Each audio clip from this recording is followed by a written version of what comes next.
돈은 피할 것도 두려워할 것도 아닙니다. 가까이 지려면 편안해지십니다. 돈을 생각하는 시간, 옥 대표입니다.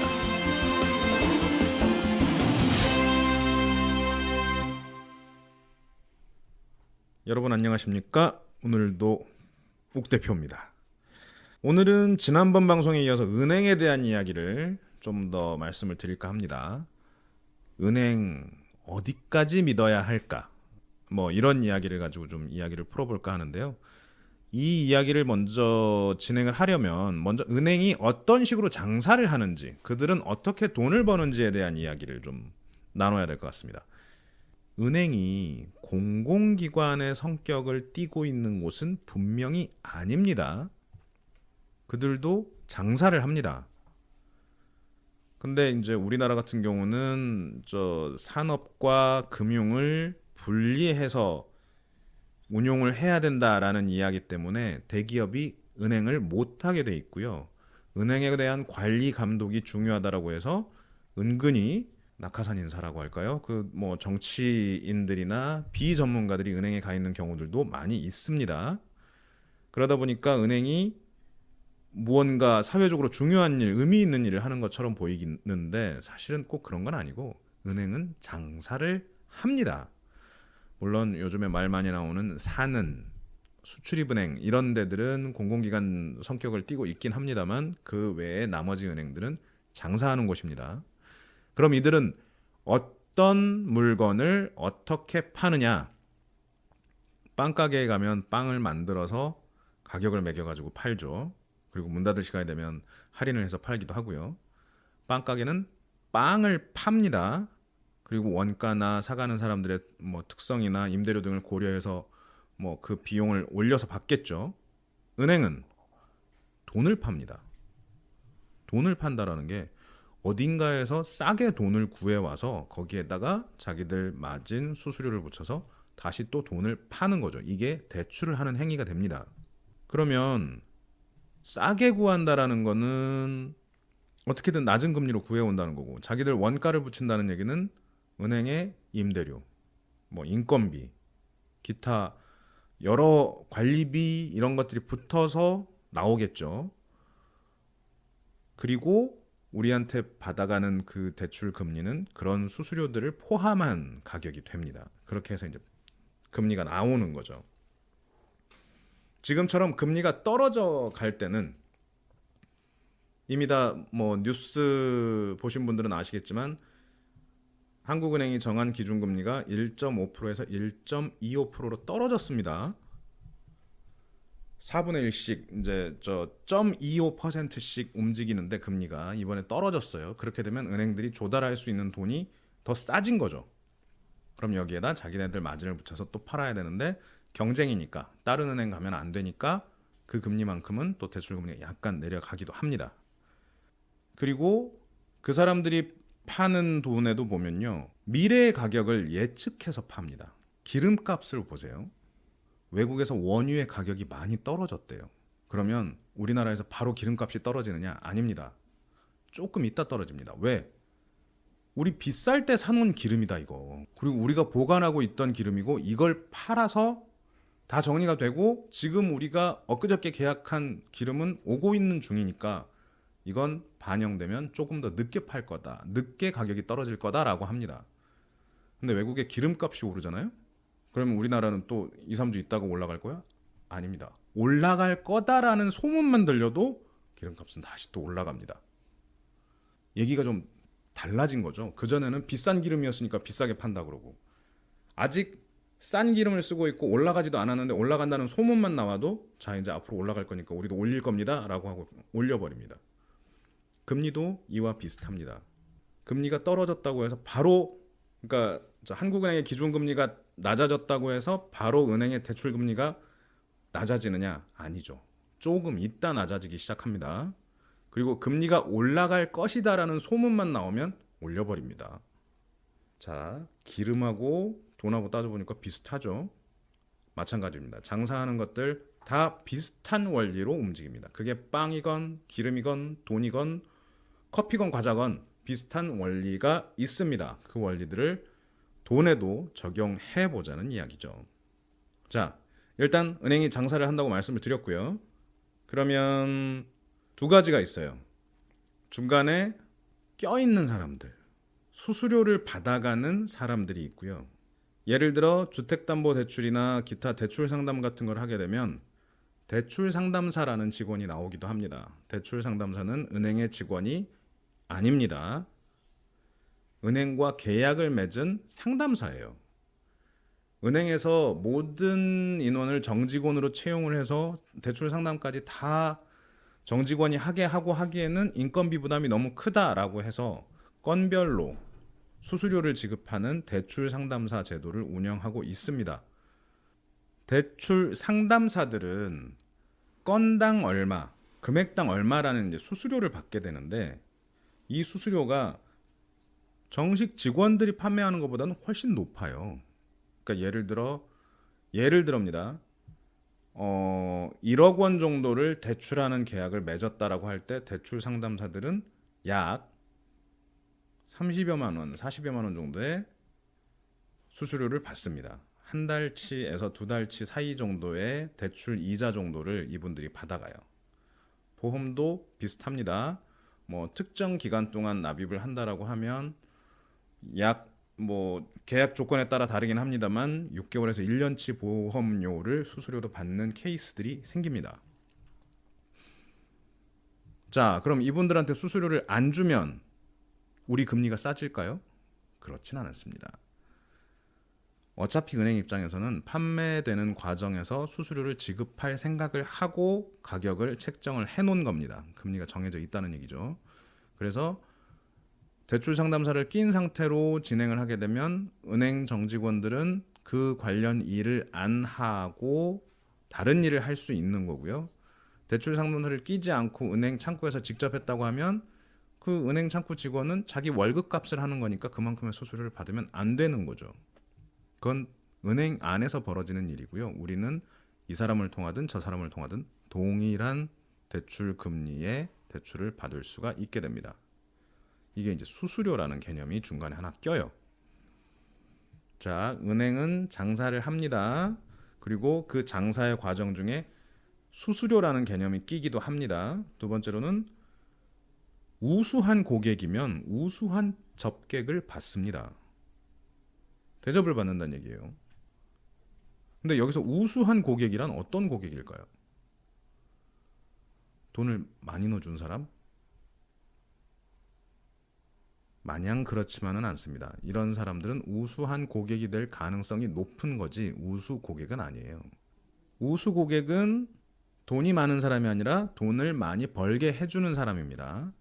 그리고 이분들에게 더 많은 서비스를 제공하는 건 당연하죠. 이건 뭐 누굴 탓할 게 아니죠. 어디든 다 그렇습니다. 단골한텐 잘해주잖아요.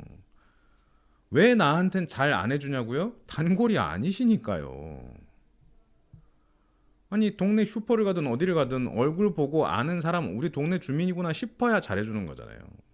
딱 그만큼의 대접을 더 받게 됩니다. PB들을 만나게 되면요.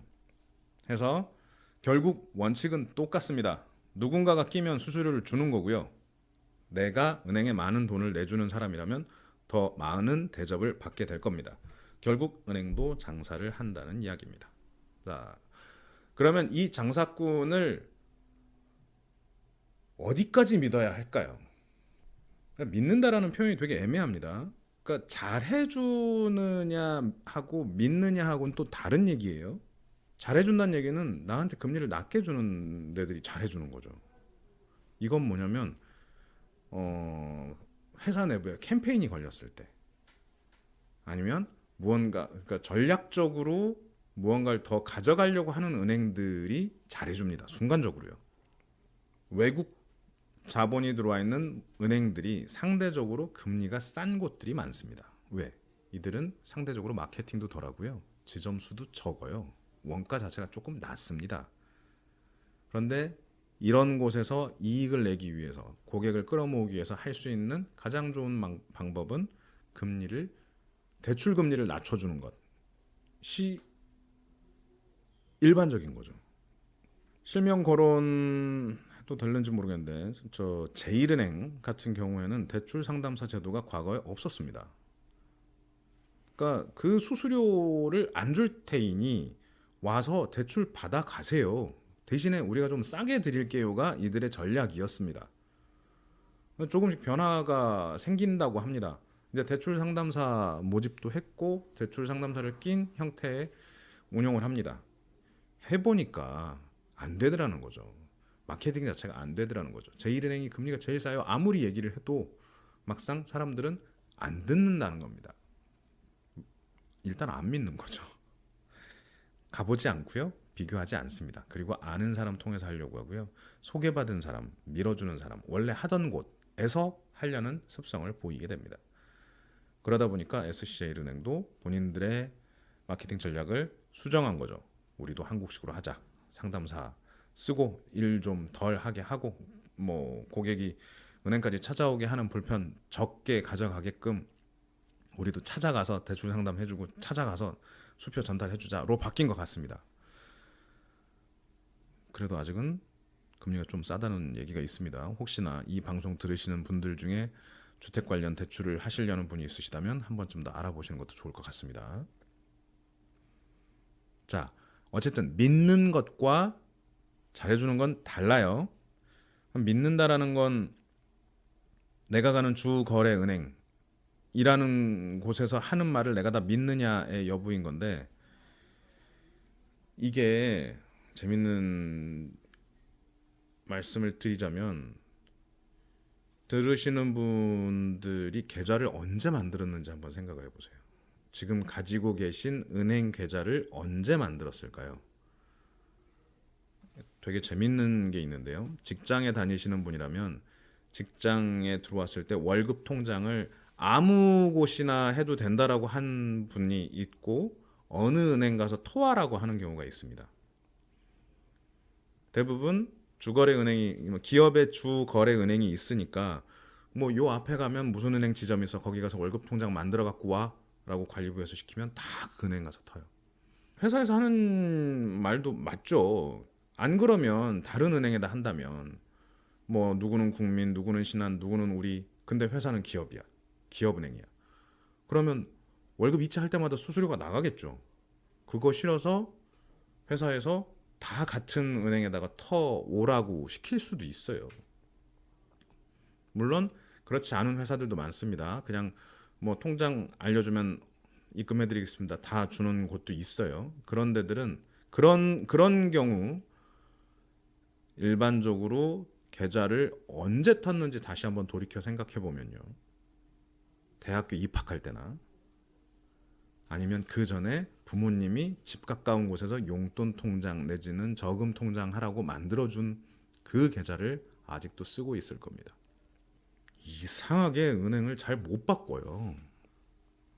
익숙하다 아니면 집에서 가깝다 엄마랑 같이 가서 텄다 아니면 대학교 들어갈 때 그 대학교 안에 있던 은행이 여기여서 거기랑 했다 이런 식의 이유로 최초의 은행이랑 관계를 맺고 나면 그 은행에서 대부분의 일을 하고 있는 게 현실입니다. 왠지 거기서는 다 나의 입출금 내역도 다 아는 것 같고 왠지 거기는 내가 쓰는 주 거래 은행 주라는 말을 붙이는 뭐 상황이 되는 것 같고 거기서 뭔가 해주는 것 같고 주치의 같은 뭐 그런 개념이랄까요? 더 잘 아는 것 같으니까 여기 가서 하려고 하죠. 그리고 내가 매번 여기랑 거래를 해왔으니 나를 잘해줄 거라고 생각을 하는 거죠. 믿는 거죠. 계속 같은 은행 열심히 했으니까 그 은행에서 나의 충성도를 인정해줄 거야라고 믿는 겁니다. 사실 그 충성도가 크게 영향을 미치지는 않아요. 그 회사에 돈을 벌어주게 하면 그게 더 낫죠. 그 회사 카드 써주고 그 회사에서 대출 받고 그 회사에서 무언가 자동이체 같은 것도 많이 만들고 그 회사에다 적금 붓고 그 회사에서 추천하는 상품 들어주고 이럴 때 그 회사가 여러분을 충성 고객이라고 인정을 해주는 겁니다. 우리는 거기다가 매번 월급 넣어주면서 우리가 받은 돈 넣어주면서 내가 이 은행에 이렇게 돈을 꼬박꼬박 갖다 맡기고 있으니 충성스럽게 생각해주겠지? 이건 아니에요. 돈 넣어주는 건 그렇게 뭐 그분들한테 그 은행한테 뭐 대단한 일은 아니라는 거죠. 자, 그렇게 해서 만들어진 주거래은행이라는 곳을, 전 이 말도 사실 신기합니다. 주거래은행. 혹시 주거래 슈퍼 있으세요? 아니면 무슨 뭐라 그럴까요? 뭐 주거래 술집 있으세요? 아니죠. 그냥 뭐 내가 조금 더 개인적으로 좋아하거나 그러면서도 매번 다른 건 바꾸는데 은행만큼은 못 바꾸더라고요. 이상하게. 이게 저 어떤 청취자분 그런 말씀 해주셨어요. 이게 돈의 권위에 좀 눌렸다 뭐 이런 표현을 쓰기도 하세요. 돈이라는 것이 말하는 걸 이해하지 못했다. 저한테 정말 칭찬으로 들렸던 얘기가, 이 방송을 들으면서 그래도 돈이라는 것이 하는 말이 어떤 말인지 꼭 외국어를 듣는 것만 같았는데 조금씩 알게 됐다, 해석이 가능해졌다라는 얘기를 해주셔서 참 저도, 떠드는 저도 즐거웠던 기억이 납니다. 마찬가지입니다. 은행이 하는 말을 이해하시고 들으시면요, 뭐 그렇게 압박당할 일은 없어요. 저 사람들이 나한테 공갈 협박해서 돈을 뺏는 그런 건 아니잖아요. 그냥 은행이 하는 멘트 이제 이해가 되고 나면 조금 더 편안한 금융 소비라는 걸 하실 수 있을 겁니다.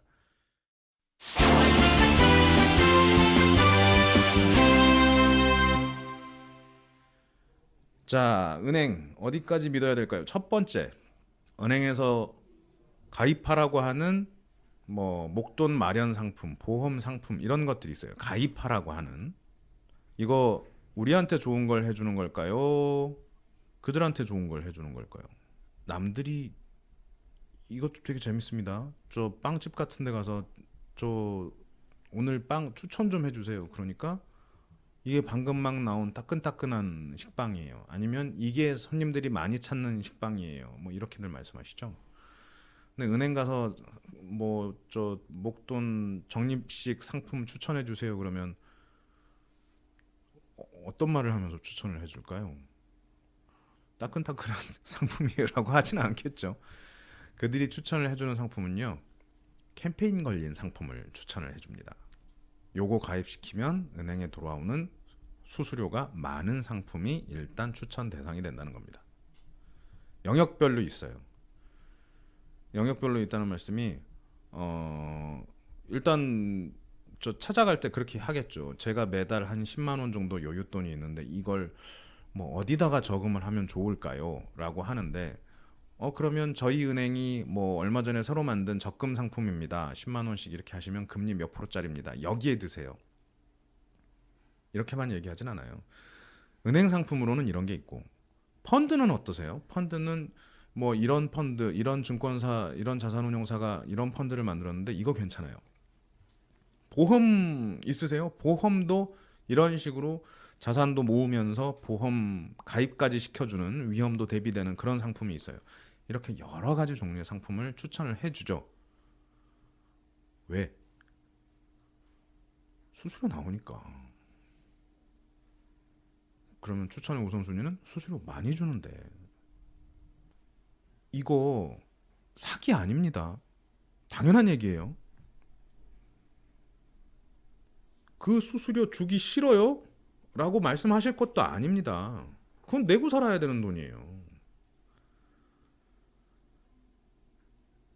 아니 술 마시러 가서, 아니 술이 원가가 이거밖에 안 될 텐데 왜 나한테 이만큼이나 받아요? 원가만 받으세요. 택시 기사님한테 이거 기름값 얼마 안 되잖아요. 요것만 받으세요. 나쁜 짓이죠. 그렇게만 따지자면 우리가 받는 급여도 깎일 수 있습니다. 적당량의 마진과 적당량의 서비스에 대한 대가는 지불해야 되는 거죠. 은행이라는 곳이 이렇게 영업을 하는 건 당연한 겁니다. 그러니까 화를 낼 일만은 아니고요. 대신에 그런 건 있겠죠. 가기 전에 내가 그걸 알았으면, 매달 10만 원 정도의 여윳돈이 있는데 요 돈은 10만 원씩 여유가 있을 만한 기간은 앞으로 딱 1년 정도일 것 같고, 1년 후면 아무래도 내가 요 돈 모아가지고 무언가를 해야 될 것 같다. 뭐 여행을 가야 될 것 같다. 일본 가야 될 것 같다. 이렇게 딱 확고한 계획이 있어요. 그러면 이 돈이 까지면 될까요? 안 될까요? 안 되죠. 그러면 은행 상품 들어야죠.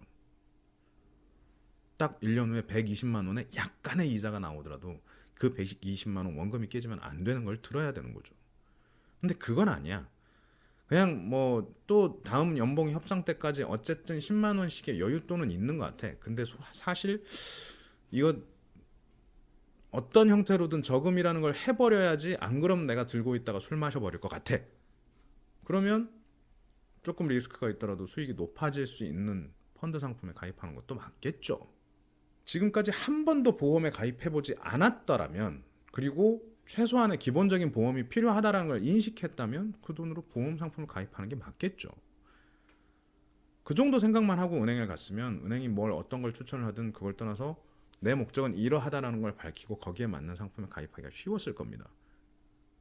가장 좋은 건 그런 류의 상품들을 내가 직접 검색해보고 결정하는 거겠죠. 근데 그게 아니라면 추천받아서 하는 것도 그리 뭐 아주 잘못된 일은 아닐 거예요. 본인이, 그러니까 은행원이 하는 말이 어떤 말인지 이해를 하고 들어갈 수만 있다면 전혀 그 사람의 뭐 은행원이라는 사람이 가진 권위에 억눌려서 이거 안 하면 안 될 것 같은 느낌에 가입하고 나오는 사고는 안 생길 겁니다.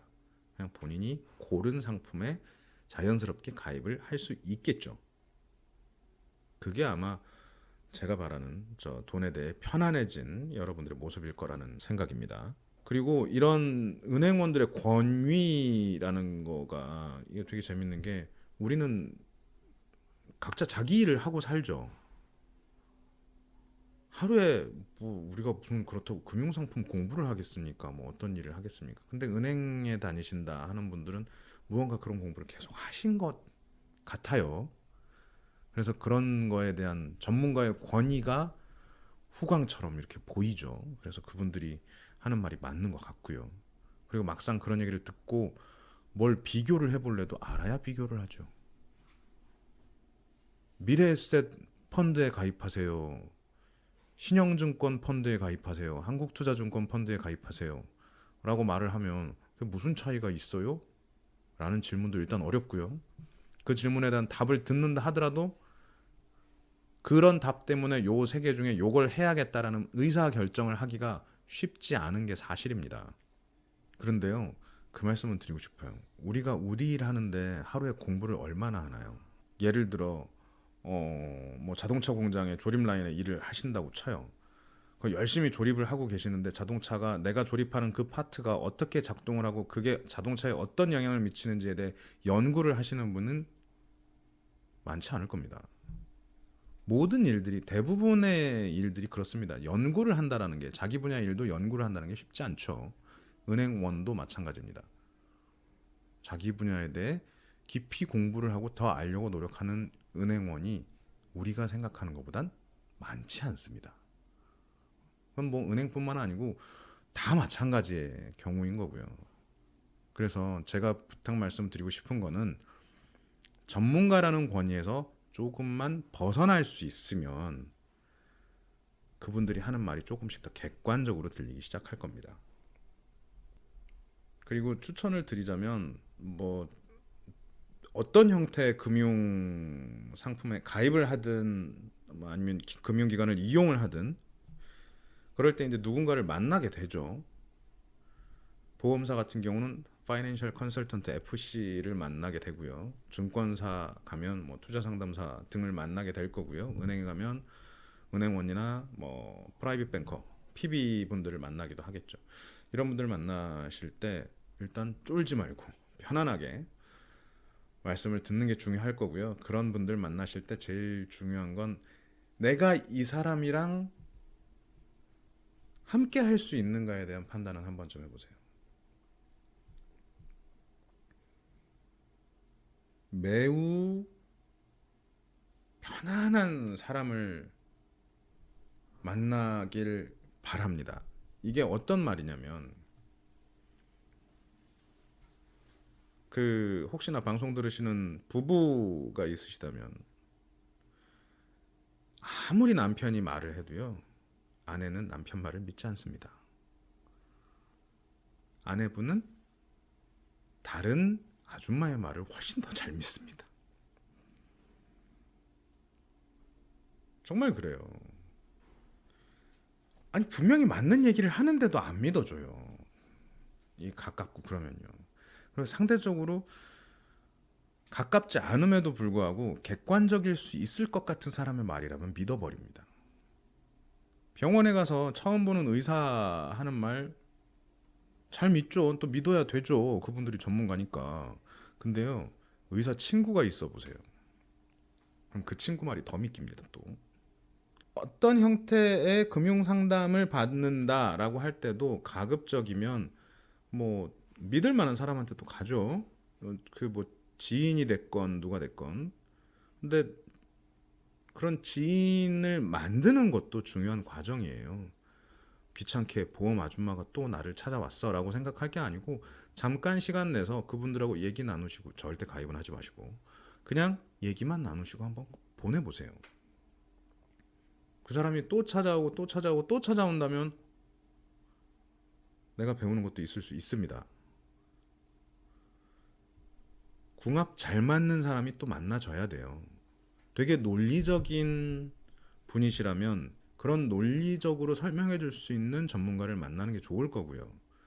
감정적이고 기대는 걸 좋아할 그런 사람 기댄다? 표현이 좀 이상한가요? 조금 감정적이고 감성적인 분들이라면 또 거기에 맞는 상담사를 또 만나는 게 더 좋습니다. 그런 분들이 훨씬 더 나에게 잘 맞는 말로 표현으로 나에게 더 다른 또 이해하기 좋은 그런 상품들을 소개를 해줄 거니까요. 겁만 먹지 마세요. 그러니까 내가 만났으니까 뭔가를 해줘야 되지 않을까 이런 생각만 안 하시면 돼요. 우리 쇼핑들은 많이들 하시잖아요. 마트나 백화점 가가지고 물건들 이렇게 만나 뭐 보고 있으면 옆에 점원이 와서 네 보세요 천천히 보세요라고 한마디 합니다. 고개 한번 끄덕해주고 옷 이렇게 저렇게 만져보다가 옆가게로 가죠. 아무렇지도 않게. 미안해서 삽니까 혹시? 잘 안 그러시잖아요.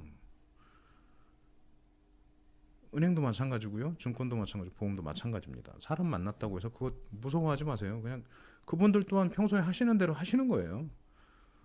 그렇게 여러 사람 만나보고 나한테 편한 사람, 나랑 잘 어울리는 사람, 나랑 잘 맞는 사람 이렇게 만나서 친하게 지내다 보면 그분들도 또 나한테 괜찮은 거 추천해 주시기도 하고 만나 주시기도 하고 편하게 얘기하실 수 있을 겁니다. 그러니까 너무 겁먹지 마시고요.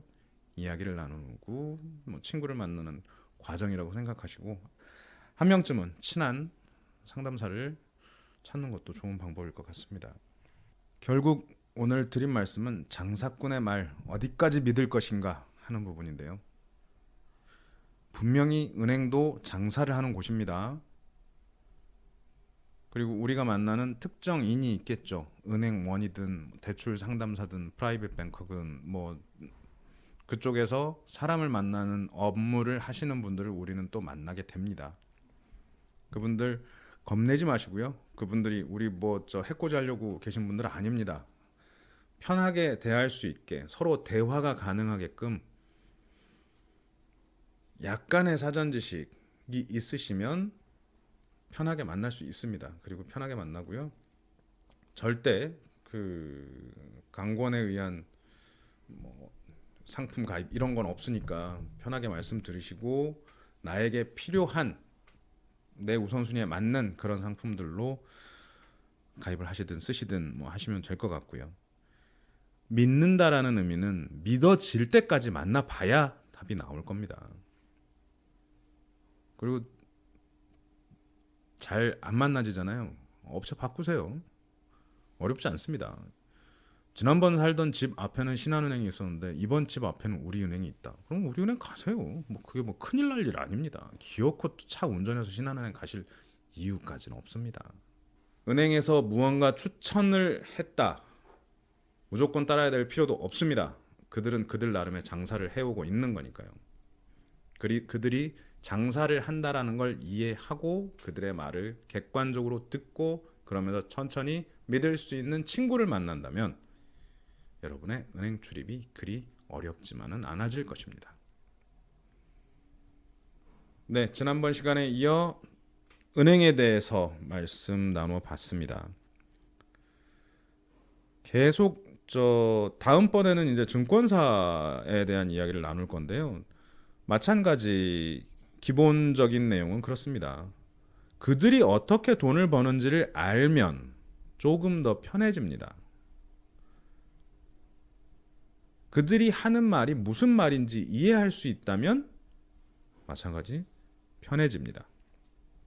그 편해지는 길을 위해 제가 힘닿는 데까지 도움 드릴 수 있도록 하겠습니다. 네, 오늘 들어주신 모든 여러분 감사하고요. 앞으로도 은행 가는 발걸음이 가벼워지시길 바랍니다. 지금까지 욱 대표였습니다.